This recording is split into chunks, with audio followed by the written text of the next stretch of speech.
अस्सलाम वालेकुम। आज इस लेक्चर के अंदर हम सीखेंगे कि स्टेज पर आप अपनी स्पीच या प्रेजेंटेशन का आगाज कैसे कर सकते हैं। मैं वो चंद चीजें तफसील से बयान करूंगा जिनकी मदद से आप अपनी स्पीच में से एक अच्छा आगाज कर सकते हैं और मुतासिर लम्हात पैदा कर सकते हैं। आपकी स्पीच के आगाज से पहले हाज़रीन और सामाईन का आपके बारे में कोई नुक्ता नज़र या माइंड सेट नहीं होता।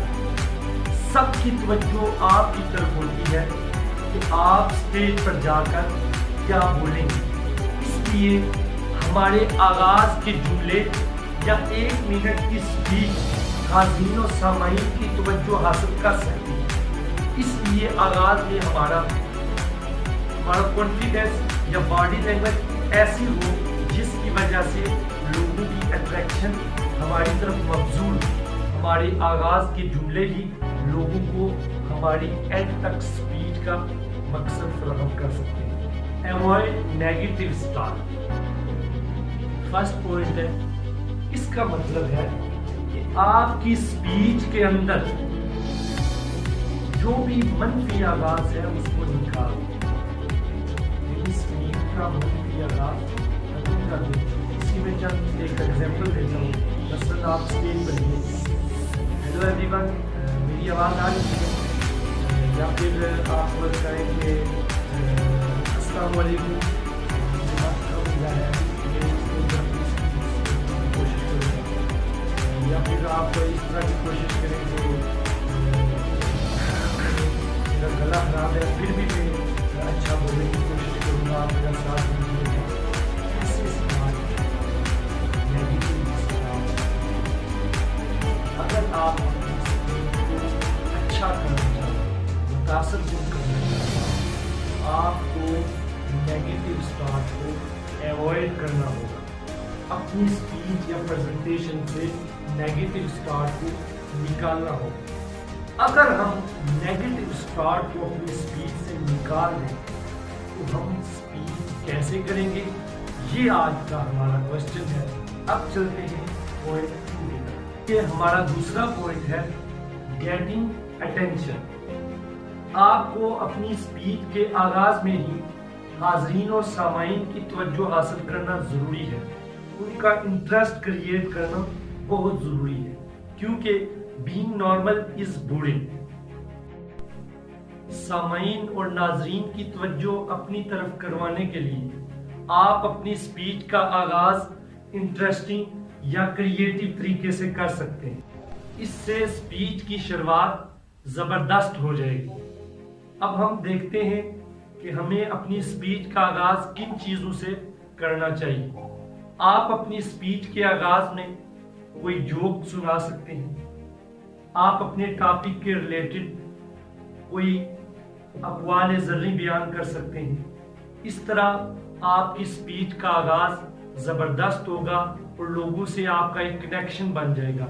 इसलिए आपको अगर स्पीच स्टार्ट करनी है तो अपने टॉपिक के रिलेटेड आप ऑडियंस से एक क्वेश्चन भी कर सकते हैं। लोगों की तवज्जो अपनी तरफ मबजूल करवाने के लिए आप अपनी स्पीच का आगाज किसी शॉक स्टेटमेंट से भी कर सकते हैं। शॉक स्टेटमेंट से मुराद कोई ऐसा वाकया जो लोगों को एकदम हैरान कर दे। इसके अलावा आप अपनी स्पीच का आगाज किसी स्टोरी से भी कर सकते हैं। एक क्लासिक का आगाज के लिए आप खूबसूरत और मालूमाती इंफॉर्मेशन शेयर कर सकते हैं। अगर आपको लगता है कि आपके सामाईन शायरी में ज़ौक़ रखते हैं तो अर्ज किया है, जिंदगी दी है तो जीने के हुनर भी देना, जिंदगी दी है तो जीने के हुनर भी देना, पाँव बख्शे हैं तो तोहफे के सफर भी देना, गुफ्तगू तूने सिखाई है मैं गूंगा था, गुफ्तगू तूने सिखाई है मैं गूंगा था, अब मैं बोलूंगा तो बातों में असर भी देना।